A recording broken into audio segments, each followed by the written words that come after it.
Fridge ব্যবহার ক্ষেত্রে two pin plug লাগাইলে কি কি অসুবিধা হতে পারে আপনাদেরকে আজকে এই ভিডিওতে দেখাবো। দেখতে পাচ্ছেন এখানে একটি গ্রাউন্ডিং করা আছে। এই টু পিন প্লাগ থাকার কারণে এখানে কিন্তু গ্রাউন্ডিং করা নেই, গ্রাউন্ডিং শুধু একটু মাথার মধ্যে আছে। দেখতে পাচ্ছেন এখানে মাথা এটা দুইটা প্লাগ থাকার কারণে একটা নেগেটিভ একটা পজিটিভ, কিন্তু গ্রাউন্ডিং এর কোনো এখানে লাগানো নাই।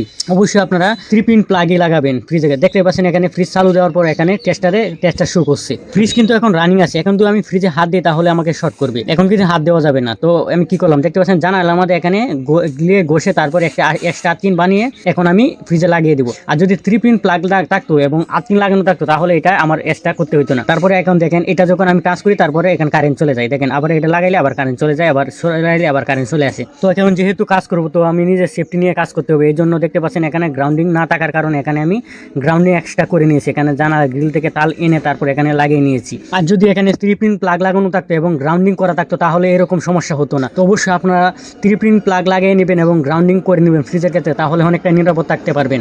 অবশ্যই বিদ্যুৎ নিয়ে অবহেলা না করি, নিরাপদ জীবন করি।